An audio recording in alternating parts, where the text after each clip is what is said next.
तो चलो ये एक रिक्वेस्ट आई है मेरे पास नॉर्टन से रिलेटेड। सर नॉर्टन को थोड़ा सा समझा दीजिए करना क्या होता है। तो सबसे इम्पोर्टेंट चीज़ है, ये सर्किट है। सर्किट में आपसे ये करंट पूछा हुआ है, find I in 9 ohm resistance by using Norton theorem. अगर वो उन्होंने बोला हुआ है कि आपको इस क्वेश्चन को नॉर्टन से करना है तो आपको नॉर्टन से करना ही करना है। अगर नॉर्टन से करना है तो सबसे पहला स्टेप होना चाहिए ये सर्किट डायग्राम। ये नॉर्टन इक्विवेलेंट सर्किट आपको तुरंत का तुरंत बना लेना है। क्लियर। दूसरा स्टेप, जिस रेजिस्टेंस में आपसे उसने करंट पूछी है उस रेजिस्टेंस को आप निकाल लीजिए। निकालने के बाद यहाँ वाले सर्किट में आप कनेक्ट कर दीजिए। दैट मीन्स आप जो रेजिस्टेंस में करंट पूछी है उस रेजिस्टेंस को निकाल लीजिए, और जो आपने पहले स्टेप में थेवेनिन और नॉर्टन इक्विवेलेंट सर्किट बनाई हुई थी ना, उसमें ड्रॉ कर दीजिए। देखिए आपको सर्किट ऐसे लिख रही है। देखिए मैंने यहाँ से 9 ओम रेजिस्टेंस निकाला, ले जाके अपने उसमें कनेक्ट कर दी। सारी की सारी एनालिसिस अब इसी सर्किट पे होगी। यहाँ से 9 ओम रेजिस्टेंस निकलने के बाद जितनी भी एनालिसिस होगी अब इस सर्किट पे होगी, जो हमको ऐसी दिखती है। याद रखना गलती कहाँ करोगे, गलती यहाँ करोगे जहाँ से आप रेजिस्टेंस निकाल रहे हो ना, वहाँ पे ए और बी टर्मिनल मार्क करना जरूर भूलना मत। ये अगर ये भूल गए तो बहुत कंफ्यूजन होगा। ये मैंने पहले मिड सेमेस्टर में भी देखा हुआ है और यहाँ पे भी बार बार बता रहा हूँ। ए और बी टर्मिनल को मार्क कर लो। क्यों? क्योंकि जो भी अब आपको करना है टर्मिनल ए और बी के अक्रॉस ही करना है। तो हमें पता तो होना चाहिए टर्मिनल ए और बी कौन सा है। जहाँ से आपने रेजिस्टेंस निकालना है उसी टर्मिनल के अक्रॉस सब कुछ आपको करना है। आर एन उसी के क्रॉस निकलेगा, आई एन भी उसी के क्रॉस निकलेगा। ठीक है। ये करने के बाद अब आपको क्या करना है, जो ए और बी टर्मिनल है ना, उस ए और बी टर्मिनल को जोड़ देना है एक वायर से। और वायर से जोड़ने के बाद आपको ऐसे ही करंट मार्क करनी है, जिसको नाम देना है कि इसमें जो करंट बह रही है वो आई एन है। फिर से सुनना, ए और बी टर्मिनल को एक वायर से जोड़ दो। वायर जोड़ने के बाद आप करंट को मार्क कर दो इस डायरेक्शन में। आप अपोजिट डायरेक्शन में भी मार्क कर सकते हैं, कोई दिक्कत वाली बात नहीं है। लेकिन एक ही तरीके से दिमाग में रखो, मैं हमेशा यही करता हूँ, ए और बी टर्मिनल को इस तरह ही मार्क करता हूँ और current from up to downward ही मार्क करता हूँ। आप भी ऐसे ही करें, ए और बी टर्मिनल को एक वायर से जोड़ें और उस वायर में आप करंट मान लें कि आई एन करंट बह रही है from terminal A to B. और अगर ऐसा हो रहा है तो जाहिर सी बात है यहाँ पे भी कितनी करंट हो रही होगी, सेम आई एन करंट यहाँ से जा रही होगी और सेम आई एन करंट आपकी यहाँ से जा रही होगी। इस मार्क करने के बाद आपको ध्यान रखना है कि ये बेसिकली आई एन करंट यहाँ पे जा रही है, आई एन करंट यहाँ जा रही है, सेम आई एन करंट यहाँ से जा रही है। तो ये टर्मिनल पॉजिटिव, ये निगेटिव, यहाँ पे पहुँच चुके हो। अब आप इस एंड पे पहुँच चुके हो। ध्यान से देखो, इस एंड पे पहुंचने के बाद आपके पास दो रास्ते हैं। एक रास्ते पे 10 एम्पियर करंट जा रही है, तो दूसरे रास्ते पे कौन सी कितनी करंट जाएगी वो आपको समझ में आ गया होगा कि इस डायरेक्शन में जो करंट होगी सर वो होगी I N minus 10 ampere current. ये मार्क होगा पॉजिटिव और नेगेटिव और सेम करंट यहाँ पे आएगा। अब जाहिर सी बात है आई एन माइनस 10 इधर जा रहा है, 10 इधर जा रहा है, आई एन आ गया। तो जो आपने करंट डिस्ट्रीब्यूशन किया हुआ है ये बिल्कुल सही है। सर इस तरह का करंट डिस्ट्रीब्यूशन ना करने के बजाय कुछ बच्चे दूसरे तरीके से भी करंट डिस्ट्रीब्यूशन कर लेते हैं। दिखाता हूँ तुमको कौन सा करंट डिस्ट्रीब्यूशन की बात कर रहा हूँ। सर कुछ लोग क्या करेंगे, कुछ लोग इस तरह का करंट डिस्ट्रीब्यूशन भी मान लेंगे। So this is your resistance, this is your 10 ampere और ये आपका ए टर्मिनल था और ये आपका बी टर्मिनल था और ये आपका इस तरह था। ठीक है। और ये आपका था 4 ओम, ये आपका 5 ओम और ये 10। आपने पहले भी बोला था ए और बी टर्मिनल को जोड़ना है। जोड़ने के बाद आपको यहाँ पे आई एन मानना ही मानना है। इसका मतलब यहाँ पे करंट आई एन जा ही जा रही है। अब बाहर सी बात है सर, यहाँ पे 10 एम्पियर का एक करंट सोर्स है, यहाँ से 10 एम्पियर आ रहा है। तो कुछ लोग क्या करेंगे, कुछ लोग इस तरह का करंट डिस्ट्रीब्यूशन ना मान के इस तरह का करंट डिस्ट्रीब्यूशन बोलेंगे कि सर यहाँ से 10 एम्पियर करंट जा रही है, आईएन अगर उधर निकल गई तो कितनी करंट यहाँ पे होगी? सर इसमें करंट होगी, इस वाले ब्रांच में करंट होगी 10 माइनस आई एन, और यहाँ से होगी 10 minus I N, this is positive this is negative, और यहाँ पे पहुँचोगे तो जरा देखो 10 माइनस आई एन करंट यहाँ पे पहुँची, 10 इधर चली गई तो यहाँ पे करंट होगी माइनस आई एन, तो इसमें करंट होगी माइनस आई एन और इसमें करंट होगी माइनस आई एन। तो जरा ध्यान से देखो, आई एन करंट ऐसे जा रही है और इस तरह के डायरेक्शन में होगा माइनस आई एन। तो जाहिर सी बात है, ध्यान से देखो, इस तरह का अगर करंट डिस्ट्रीब्यूशन कर सकते हो तो भी कोई दिक्कत नहीं है, लेकिन तुम ध्यान से देखो इस तरह का करंट डिस्ट्रीब्यूशन में ये जो आई एन करंट है इधर जो हमने जो बोली है ना, वो बेसिकली आई एन करंट अगर यहाँ से निकाल दी है तो आई एन करंट ही यहाँ से अगर ले जाते हैं ना तो तुमको दिखता कि इसमें आई एन करंट इस डायरेक्शन में जाएगी, माइनस आई एन करंट इधर जा रही है लेकिन आई एन करंट आपकी इस डायरेक्शन में जा रही है। अगर तुम ध्यान से देखो तो आई एन करंट यहाँ से जाएगी 10 माइनस आई एन और यहाँ पे हो जाएगा 10। तो इस तरह का करंट डिस्ट्रीब्यूशन भी मान रहे हो सही होगा, लेकिन कोशिश करो कि इस तरह का करंट डिस्ट्रीब्यूशन मानो, ये ज़्यादा इजी पड़ता है। ठीक है, तो हम लोग क्या करेंगे, इस तरह का करंट डिस्ट्रीब्यूशन मानेंगे और इस तरह का भी मानोगे, आंसर में गलती नहीं होगी, लेकिन ये सबसे अच्छा तरीका होता है मानने का। ठीक है, अब हमारा एक ही मकसद है सर, आई एन की वैल्यू कैलकुलेट करना। आई एन की वैल्यू कैलकुलेट करने के लिए अगर तुम ध्यान से देखो, इस पूरी सर्किट में एक ही अननोन है आई एन, एक अननोन एक केवीएल इक्वेशन। तो इसका मतलब सर केवीएल इक्वेशन लगाना है तो केवीएल इक्वेशन इसमें लगाते हैं, अगर आप देखो तो इसमें मूव कराते हैं, ये आपका केवीएल इक्वेशन है। ठीक है, इसमें क्या लगाते हैं, केवीएल। तो हम लोग स्टार्ट कहाँ से करते हैं सर, यहाँ से स्टार्ट करते हैं, minus I N current into 4 ohm resistance, ऊपर से जा रहे हैं तो माइनस 5, करंट कितनी है सर, आई एन माइनस 10, और फिर इसके बाद आप यहाँ तक चले आए इज इक्वल टू 0। इस वाले ब्रांच में आप नहीं जा सकते हैं क्योंकि केवल उसमें नहीं लगा सकते।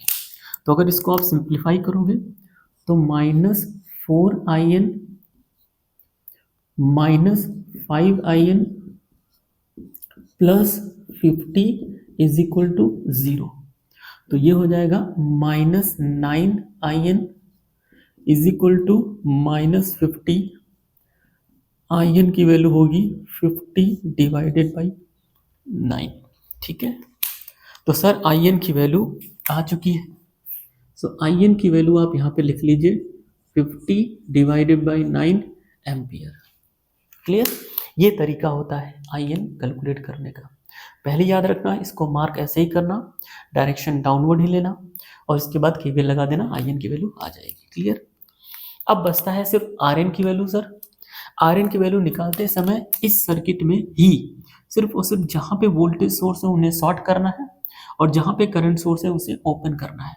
तो अगर मैं देखूँ इस सर्किट में किस तरह सर्किट दिखेगी, सर आपकी सर्किट दिखेगी इस तरीके से, यहाँ पे ओपन सर्किट हो जाएगा क्योंकि करंट सोर्स है, और ये आपका ए टर्मिनल और ये देखो आपका बी टर्मिनल, और ये आपका है 4 ओम और ये आपका 5 ओम, और ये देखो ओपन सर्किट।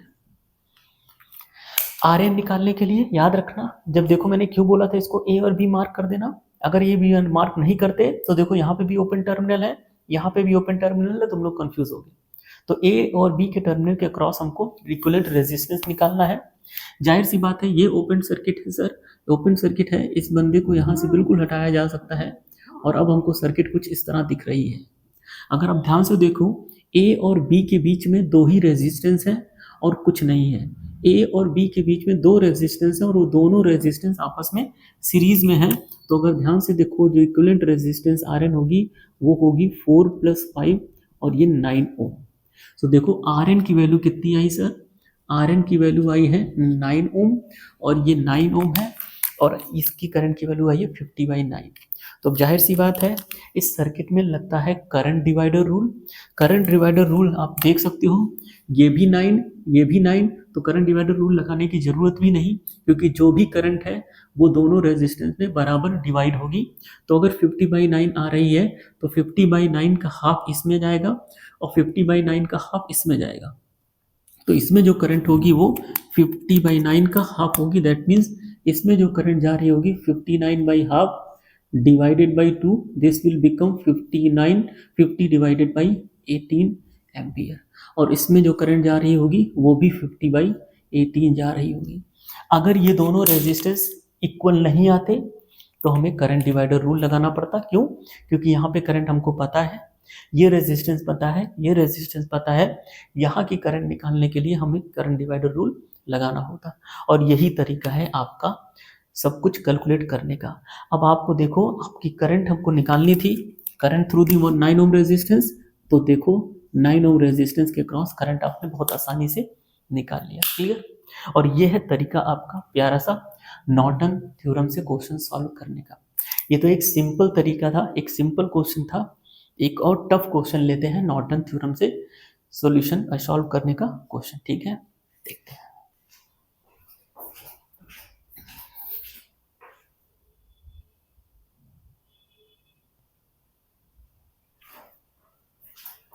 तो चलो एक दूसरा क्वेश्चन देखते हैं, ये भी नॉर्टन से करना है।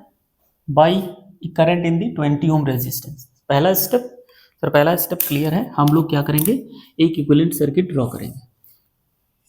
इक्विवेलेंट सर्किट ये है IN और ये RN और ये टर्मिनल है खाली। ठीक है, ये आपका इक्विवेलेंट सर्किट है, नॉर्टन इक्विवेलेंट सर्किट। सर आपको कौन सा करंट निकालना है? इसमें करंट निकालना है।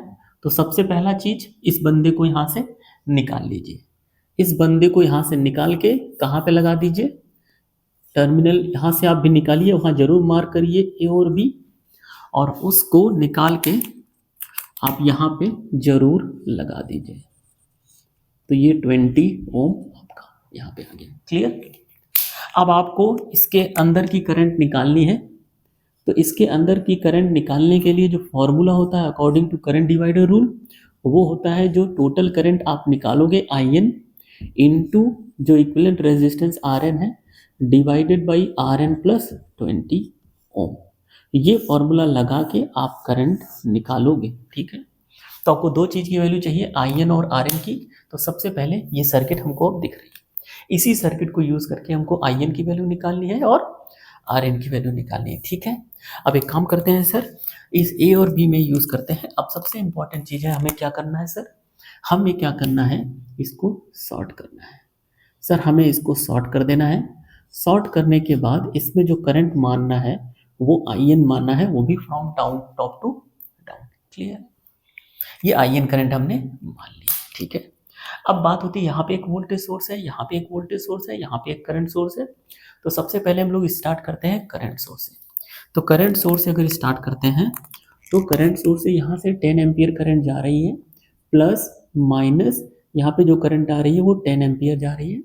इस वाले सोर्स से जो करंट जा रही है वो मान लो I1 जा रही है। क्लियर? तो अगर I1 जा रही है और 10 उधर से जा रही है इस नोड पे, तो इसमें जो करंट जा रही होगी वो कितनी होगी? वो होगी 10 plus I1। Clear? 10 plus I1 current जा रही होगी, ये करंट का डायरेक्शन है तो ये पॉजिटिव निगेटिव, और इसमें जो करंट जा रही है अप साइड वो कितनी जा रही है? I1। ठीक है, और ये 10 प्लस I1 करंट वहाँ से आ रही है। ध्यान देना, अगर वो 10 प्लस I1 करंट यहाँ से आ रही है और इस नोड पे हम पहले ही मान चुके हैं कि IN करंट नीचे जा रही है, तो इसका मतलब इसमें जो करंट जा रही होगी वो क्या होगी? प्लस माइनस, और इसमें जो करंट जा रही है वो होगी 10 plus I1 minus IN। Clear? तो इसमें वही करंट जा रही होगी और ये करंट जाके यहाँ पे मिल रही होगी।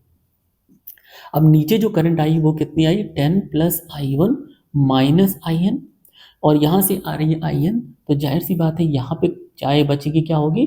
10 प्लस I1, और यहाँ पे जब 10 प्लस I1 पहुँचेगी तो I1 ऊपर जा रही है, तो यहाँ पे 10 एम्पियर फिर से वापस यहाँ पे आ गया। तो देखो जो हमने करंट डिस्ट्रीब्यूशन इसका मतलब किया वो बिल्कुल परफेक्ट है। और इस करंट डिस्ट्रीब्यूशन को देखने के बाद एक चीज़ तो हमारे दिमाग में क्लियर हो गई सर, इसमें दो अननोन है, एक है I1 और एक है IN। इसका मतलब दो अननोन है तो दो KVL इक्वेशन लगेंगी हमें इसके करंट को निकालने के लिए। तो एक काम करते हैं, दो KVL इक्वेशन लगाते हैं। तो सर एक काम करते हैं, एक KVL इसमें लगा देते हैं, दैट मीन्स KVL 1 और एक KVL इसमें लगा देते हैं KVL 2, और इसमें लगा ही नहीं सकते हैं, इस वाले में लगा ही नहीं सकते हैं, और ये वाला बड़ा हो जाएगा, तो हमेशा KVL छोटे लूप में ही लगाते हैं।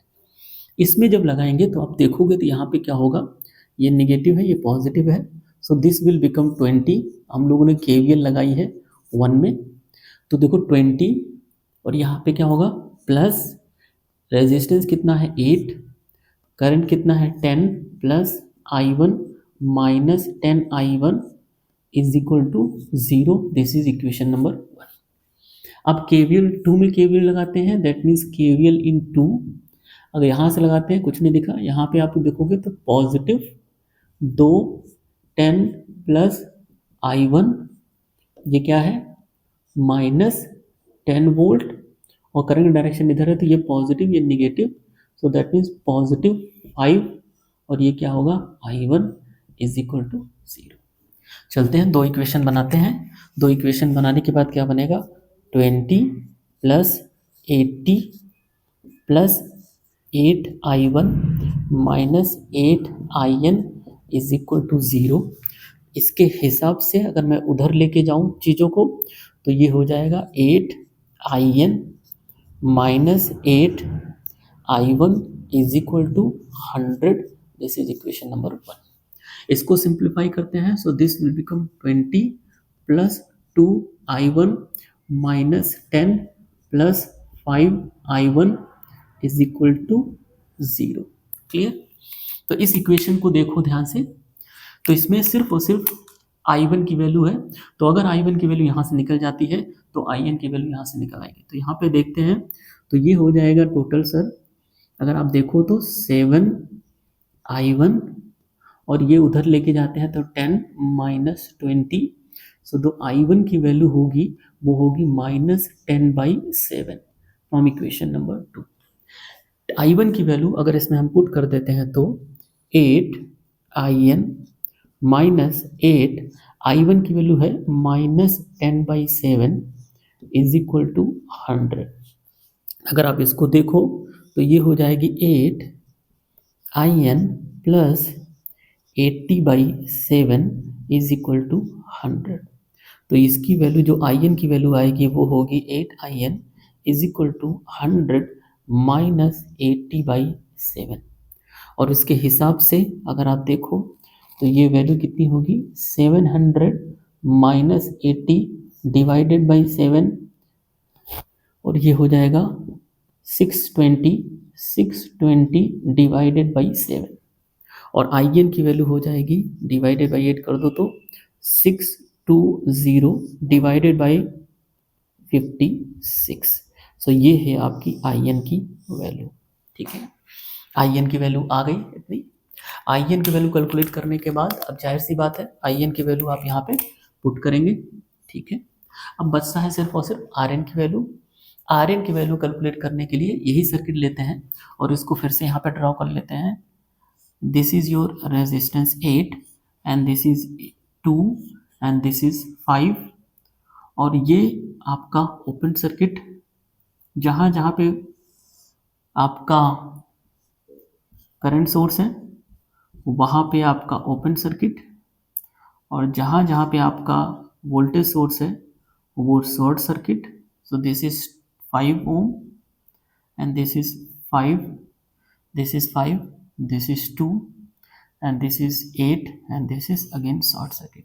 तो अगर आप ध्यान से देखो, दो वोल्टेज सोर्स हैं, हमने शॉर्ट कर दिया, वोल्टेज सोर्स शॉर्ट सर्किट, ये voltage source short circuit, current source open circuit. और आपको अच्छी तरीके से पता है, अभी मैंने बताया कि यहाँ पे A और B के टर्मिनल के अकॉर्डिंग ही काम होता है, इसके अक्रॉस ही RN निकालते हैं। तो इस टर्मिनल, ये ओपन टर्मिनल है, तो इस ओपन टर्मिनल का कोई मीनिंग नहीं है, आप इसको ऐसे भी बना सकते हैं सर्किट ऐसा। तो अगर आप इस सर्किट को देखो ध्यान से, तो A और B के इक्विवेलेंट आपको रेजिस्टेंस निकालना है। एक ब्रांच ये है जिसमें 8 है और दूसरी ब्रांच ये है जिसमें 2 और प्लस 5 है। तो 7 और 8 दोनों आपस में कैसे हैं, पैरेलल में हैं। तो जो RN आपकी आई है वो आएगी 8 × 7 and this is equal to 15।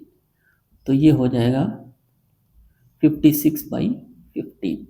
तो आपको आर एन की वैल्यू भी पता चल चुकी है, आपको आई एन की वैल्यू भी पता चल चुकी है। पॉइंट्स में आएगा, कैलकुलेटर से कैलकुलेट कर लेना, पुट कर दोगे और करंट की वैल्यू आ जाएगी। ये ही है सबसे सिंपलेस्ट तरीका। याद रखना, मैंने ए और बी हमेशा बोला है मार्क कर लेना। क्यों? क्योंकि ए और बी अगर मार्क नहीं करोगे तो ये जब ओपन सर्किट करोगे ना तो कंफ्यूज हो जाओगे, ये भी ओपन सर्किट दिखेगा, ये भी ओपन सर्किट दिखेगा, हमें समझ नहीं आएगा कि किसके अक्रॉस इक्विवेलेंट रेजिस्टेंस निकालना है। इक्विवेलेंट रेजिस्टेंस इसके अक्रॉस निकालना है, ये ओपन सर्किट हो जाएगा, और अगर ये ओपन सर्किट है तो इक्विवेलेंट रेजिस्टेंस में इसका कोई रोल नहीं आएगा। तो वो पार्ट हमने देखो इग्नोर कर दिया। इग्नोर करने के बाद ये देखो शॉर्ट कर दिया, और शॉर्ट करने के बाद ये 5 हुआ। 5 और 2 आपस में सीरीज में है तो मैंने 7 बना दिया, और 7 और 8 आपस में पैरेलल में है, किसके अक्रॉस? ए और बी के अक्रॉस। तो आपका वो आ गया। और ये तरीका है आपका नॉर्टन थ्योरम्स को सॉल्व करने का। ठीक है।